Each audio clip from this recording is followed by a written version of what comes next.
Hello dear students, मैं हूं शोभित और आज का वीडियो आप लोगों के लिए बहुत ज़्यादा इंपॉर्टेंट होने वाला है। और हाँ, इस वीडियो में मुझे ज़रूरत है थोड़ी डीपर लेवल थिंकिंग की। अगर आपके पास उस चीज़ की कमी है तो आप वीडियो यहीं छोड़ करके जा सकते हो, अदरवाइज आप वीडियो कंटिन्यू कर सकते हो। अब बात क्या हो रही है? बात ये हो रही है कि भाई हमने अभी कुछ जैसे कई बच्चे हैं जो नेक्स्ट ईयर के लिए प्रिपेयर करना चाहते हैं, लेकिन वो बच्चे और पेरेंट्स इतने ज़्यादा कन्फ्यूज़ हैं आजकल के कमोशंस को लेकर के, और आजकल जो ये हैवॉक समझा हुआ है इसको लेकर के, उनको समझ ही नहीं आ रहा कि हम क्या करें और क्या ना करें। डिसीजन मेकिंग उनकी खत्म होती चली जा रही है। ठीक है, सो भाई आज हम बात करेंगे थोड़ी सी साइकोलॉजी की, ह्यूमन साइकोलॉजी की, और वो आपको समझना बहुत जरूरी है। तभी मैंने आपको बोला कि डीपर लेवल थिंकिंग की जरूरत है। आप एक बार सोच करके देखो कि आपको क्या लगता है कि आपकी सबसे बड़ी प्रॉब्लम क्या है? कि आपका सेल्फ कॉन्फिडेंस कम है, आपकी बुद्धि, आपकी सोचने की क्षमता कम है, या आपके दूसरे फैक्टर्स, आसपास के दूसरे फैक्टर्स, आपकी किस्मत, ये सारी चीजें खराब है? क्या है? या सबसे बड़ी प्रॉब्लम है आपके आसपास ऐसे मूर्ख लोग जिन पे आपकी सबसे ज्यादा एनर्जी जाती है। मूर्ख और साथ में आत्मविश्वास से भरे हुए, जो आपकी सबसे ज्यादा एनर्जी खींच रहे हैं। आज का वीडियो इस बारे में नहीं है कि आपको खुद को दूसरों से अच्छा समझना है, या अपने ईगो को ग्लोरीफाई करना है, या जस्टिफाई करना है, दूसरों से घृणा करनी है, नफरत करनी है। आज का वीडियो इसके बारे में है ही नहीं। आज का वीडियो केवल इस बारे में है कि आप अपने आप को, अपनी एनर्जी को, अपने टाइम को कहां बर्बाद कर रहे हो, कैसे लोगों के बीच में फंसे हुए हो। आज के वीडियो का मकसद है आपको अपने आप को, खुद को दूसरों से और इस तरीके के लोगों से बचाने की बहुत ज्यादा जरूरत है। आज की सोसाइटी में शोरगुल को डीपर लेवल थिंकिंग यानी कि गहरी सोच से कहीं ज्यादा वैल्यू दी जा रही है। अब समझना एग्जांपल के थ्रू, IMUCT का एग्जाम होता है, ठीक है। IMUCT के एग्जाम के 4 दिन के बाद, क्योंकि एग्जाम में सभी लोगों को पता चल गया था कि चीटिंग हो रही है, कई लोगों को पता चल गया था कि चीटिंग हो रही है, कई बच्चों ने अपनी आंखों से देखा था बच्चों को चीटिंग करते हुए, ठीक है। बट उन बच्चों ने, कुछ बच्चों ने कंप्लेंट करी, कुछ बच्चों ने नहीं कंप्लेंट करी, ठीक है। मैं ये नहीं बोलूंगा कि किसी गलती नहीं है, अभी वहां पे नहीं जा रहे हैं। अभी हम ये देख रहे हैं कि एक दो बच्चों ने ऐसा किया कि पूरी जान लगा करके, अपनी पूरी हिम्मत लगा करके IMU को ही मेल लिख दिया 28 तारीख को कि भाई ये बच्चे हैं जिन्होंने चीटिंग करी है, और कई बच्चों के नाम भेजे गए वहां पे। उसके बाद IMU ने 14-15 दिन और लगाए डिले करने में, रिजल्ट डिले कर दिया। जब रिजल्ट आया तो उन्होंने एक लिस्ट निकाली कि भाई ये बच्चे चीटिंग में इन्वॉल्व थे, ठीक है, निकाल दिए गए। लेकिन जिन बच्चों का मेल गया था उन बच्चों को टॉप रैंक्स मिली हैं, ठीक है। और उसके बाद ये शोरगुल शुरू हुआ कि तेरी गलती, इसकी गलती, उसकी गलती, इंस्टीट्यूट की, बच्चे की, IMU की, ये सारा का सारा हैवॉक उसके बाद से शुरू हुआ। अब भाई देखो, बात ये आती है कि एग्जाम किसने कंडक्ट कराया? IMU ने। चीटिंग करते हुए किसने देखा? बच्चों ने। बच्चों ने क्या इन्फॉर्मेशन नहीं दी? बिल्कुल दी। बच्चे अपनी जगह पर सही थे जिनको इन्फॉर्मेशन देनी चाहिए थी। IMU ने उसको सही तरीके से नहीं लिया, उसके ऊपर सही डिसीजन नहीं लिया, और उसके बाद ही ये सारा कुछ है वो क्रिएट होना शुरू हुआ। अब उसके बाद आपको पता है कि क्या चल रहा है, क्या नहीं चल रहा है, ठीक है। एंड बहुत सारा ब्लेम गेम है। कई लोग बच्चों को ब्लेम कर रहे हैं, कई लोग इंस्टीट्यूट को ब्लेम कर रहे हैं। फिलहाल मैं इसके ऊपर अभी कुछ बोल नहीं सकता, बिकॉज हमारे पास कोई एविडेंस नहीं है कि हम किसको ब्लेम करें और किसको ब्लेम ना करें। लेकिन यहां पे डीपर लेवल थिंकिंग की जरूरत है, बहुत ज्यादा डीपर लेवल थिंकिंग की जरूरत है। हम ये बात अभी समझ ही नहीं पा रहे हैं। आप ध्यान से सुनना, 22,000 लोगों को रैंक मिली है। मैं मानता हूं कि बहुत लोगों ने चीटिंग की है, पर क्या सब लोगों ने चीटिंग करी है? सबने चीटिंग नहीं करी। आप खुद भी जानते हो अच्छी तरीके से कि सबने चीटिंग नहीं करी है। जिन लोगों ने चीटिंग करी है उनके ऊपर एक्शन नहीं हुआ। IMU के अगेंस्ट ये आवाज बिल्कुल उठनी चाहिए। कई बच्चे ऐसे मैं जानता हूं जिन्होंने मेंस का एग्जाम क्लियर किया हुआ है, लेकिन उनको भी रैंक नहीं मिल पाई है। अब वो बेचारे RTI डाल रहे हैं, RTI 1 महीने के बाद आएगी और तब तक सब कुछ हो चुका होगा। इसके ऊपर भी कोई आवाज नहीं उठा रहा है। IMU को अपना पेपर रिलीज करना चाहिए था, ताकि हम बता सकें कि भाई क्या गलत है, क्या सही है, और उसके बेसिस पे ये डिसाइड हो कि बोनस मार्क्स मिलने चाहिए कि नहीं मिलने चाहिए। इस पे भी कोई आवाज नहीं उठाई जा रही है, और इस पे सिर्फ और सिर्फ ड्रामा मचा हुआ है। और वो ड्रामा इतना ज्यादा कॉम्प्लिकेटेड हो गया है, वो ब्लेम गेम इतना ज्यादा कॉम्प्लिकेटेड हो गया है कि एक आम स्टूडेंट जो है वो बेचारा कंफ्यूज होकर के रह गया। अब आज जो मैं तुम्हें बातें बताने वाला हूं ना, वो बातें ये है जो तुम्हारे एकदम दिमाग को, तुम्हारे सोचने के तरीके को बिल्कुल हिला करके रख देगी। अब इस पूरे कमोशन में हो गया रहा है, जो समझदार आदमी है ना बेचारा, वो परेशान हो रहा है। क्यों परेशान हो रहा है? क्योंकि समझदार आदमी को लगता है कि हम मूर्ख इंसान को समझा सकते हैं। अब वो मूर्ख ऐसा नहीं कि किसी एक कैटेगरी में ही मूर्ख है। अगर आप देखोगे तो एक तरीके से IMU भी मूर्खता प्लस कॉन्फिडेंस पे बना हुआ, चढ़ा हुआ है, बैठा हुआ है, कि उसको बताया जा रहा है कि भाई देखो ये गलत हो रहा है, भाई देखो ये गलत हो रहा है। उसके बावजूद भी कोई एक्शन नहीं ले रहा है। कई जगह पर स्टूडेंट्स, कई जगह पर इंस्टीट्यूट अपने मूर्खता प्लस कॉन्फिडेंस का पूरा परिचय देने में लगे हुए हैं। सबसे इंपॉर्टेंट चीज मूर्खता समझो क्या, और आप एज अ स्टूडेंट अपने आप को इस लेवल से ऊपर उठाओ। मूर्खता ये नहीं कि आपकी सोचने समझने की शक्ति कम है, उसके साथ में मूर्खता ये है कि आप किसी की बात नहीं सुनना चाहते हो। ये सबसे बड़ी मूर्खता है। मूर्ख इंसान को यदि आप कुछ समझाने की कोशिश करोगे, लॉजिकली उसको कुछ नहीं समझ में आ सकता।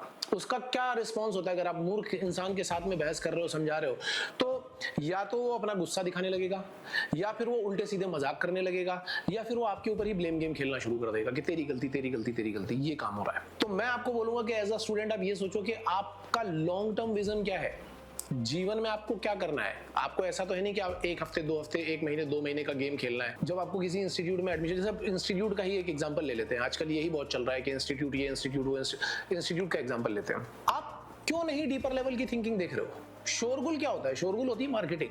जब मार्केटिंग करी जाती है तो आप मार्केटिंग के जाल में फंस जाते हो। कैसे फंस जाते हो, क्यों फंस जाते हो? मैं तो भाई ये टी शर्ट खरीदने भी जा रहा हूँ, आपने देखा होगा, मैं ये टी शर्ट भी खरीदने जाऊंगा तो मैं ऑनलाइन भी देखूंगा, ऑफलाइन भी देखूंगा, 10 जगह पर देखूंगा, सस्ती मिल रही है, महंगी मिल रही है, उसके बाद में जाकर के टी शर्ट खरीदूंगा जो मेरे ऊपर फिट आ रही होगी। आप एक करियर लेने जा रहे हो, करियर आपका पूरा लाइफ बनाने वाला है और आप वहां पे जा रहे हो, आप केवल मार्केटिंग के झांसे में कैसे फंस जाते हो? हमारे साथ में सबसे बड़ी प्रॉब्लम है कि हम अपनी गलती नहीं मान रहे। मूर्ख इंसान कभी अपनी गलती नहीं मानता। वो ये नहीं कहता कि मैं फंस गया था, वो ये बोलेगा उसने मुझे फंसा लिया था। जब वो फंसा रहा था, फंस तो तुम ही रहे थे। तो मेन बात यह है कि आपको एज अ स्टूडेंट नहीं फंसना है। कुछ रेड फ्लैग चेक करो ना यार। इंस्टीट्यूट अगर आप जा रहे हो ज्वाइन करने के लिए, और मैं बिल्कुल ओपनली बोल रहा हूँ कि हो सकता है आपको लगे कि मैं प्रमोशन कर रहा हूँ अपने इंस्टीट्यूट का। यस, ऑफ कोर्स मैं प्रमोशन कर रहा हूँ, लेकिन अगर आप इंस्टीट्यूट जा रहे हो, पहले आप ये देखो उस इंस्टीट्यूट की लोकेशन क्या है, उस इंस्टीट्यूट का यूट्यूब चैनल है, उस इंस्टीट्यूट में जो लोग पढ़ा रहे हैं क्या वहां पे वही लोग पढ़ा रहे हैं, टीचर्स वहां के कॉन्फिडेंट है, टीचर्स के पास एक्सपीरियंस है कि नहीं है। ठीक है, हो सकता है आपको पॉजिटिव नेगेटिव फीडबैक मिले, तो जाकर के चेकआउट करो। एक माइंडसेट बना करके मत बैठ जाओ कि यही माइंडसेट बना लिया, जाके खुद चेक करो। खुद चेक करना बहुत जरूरी होता है। वहां जाओ और जाकर के खुद चेक करो कि क्या ये सही है कि नहीं है। दूसरी बात, अब जब आप फीस पे करने जा रहे हो, हम लोग 3 इंस्टॉलमेंट, मतलब एक छोटा अमाउंट है, कोई एक इंस्टॉलमेंट मांग रहा है, 20,000 की फीस है, 30,000 की फीस है, कोई एक इंस्टॉलमेंट में मांग रहा है, समझ में आता है। बड़ा अगर अमाउंट है तो हम तो जनरली 3 में लेते हैं, कोई 2 में भी लेता होगा। और अगर कोई एक इंस्टॉलमेंट में आपको मांग रहा है वो पूरी की पूरी फीस, तो आपको नहीं समझ में आ रहा है कि उसको कॉन्फिडेंस की कमी है। कैसे जा रहे हो आप वहां पे एक बार में इंस्टॉलमेंट पूरी पे करने के लिए? हॉस्टल जाते हो, किसी भी जगह पर, कोटा में, सीकर में, कहीं पे भी जाओ, हॉस्टल की फीस मंथली पे होती है। अगर आप एक बार में पूरी की पूरी फीस पे कर रहे हो तो ये भी आपके लिए एक रेड फ्लैग है। ये क्यों नहीं समझ में आ रहा आपको? आप क्यों नहीं फीडबैक ले रहे हो? तो ये सारे रेड फ्लैग आपको, क्योंकि देखो जब आप किसी इंस्टीट्यूट में जाओगे तो वहां से आपको रिजल्ट लेकर के निकलना है। रिजल्ट लेकर के निकलने के लिए स्टूडेंट्स में कुछ चीजें बहुत इंपॉर्टेंट होनी चाहिए, जैसे डीपर लेवल थिंकिंग, जो आजकल बहुत ज्यादा मिसिंग है। होता क्या है कि जहां थोड़ा सा शोर मचा, जहां थोड़ा सा केओस क्रिएट हुआ, जहां थोड़ी कंट्रोवर्सी मची, हम वहीं भागना चालू कर देते हैं। आप अभी देखो जो कंट्रोवर्शियल वीडियो बने हमारे, उनमें 4,000, 5,000, 10,000 व्यूज आ रहे हैं, और जो हम पढ़ाई से रिलेटेड वीडियो बना रहे हैं, मोटिवेशन से रिलेटेड वीडियो बना रहे हैं, 900, 300। तो आप खुद समझ के देखो ना कि बच्चा कौन सी दिशा में भाग रहा है। डीपर लेवल थिंकिंग नहीं है। प्रायोरिटी डिसाइड करो अपनी कि तुम्हारी प्रायोरिटी क्या है। सबसे पहली बात, कंसिस्टेंसी एंड डिसिप्लिन अपना डेवलप करो, कोच के साथ में काम करो, और थोड़ी फेथ रखो अपने ऊपर कि सारी चीजें धीमे धीमे सही होंगी।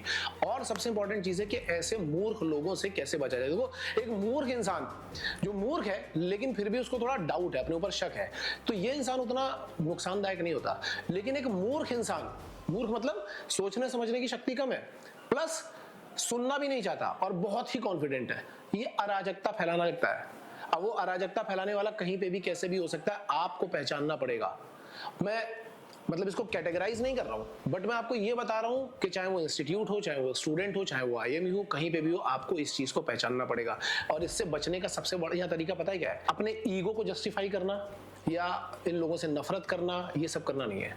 सबसे अच्छा तरीका है सेफ डिस्टेंस मेंटेन करना, क्योंकि ये जो लोग होते हैं ये एनी हाउ आपकी एनर्जी खाएंगे ही खाएंगे, आपका टाइम खाएंगे ही खाएंगे, आपका जो पीस ऑफ माइंड है इसको खत्म करके रख देंगे। तो सबसे अच्छा तरीका है कि सेफ डिस्टेंस मेंटेन करो।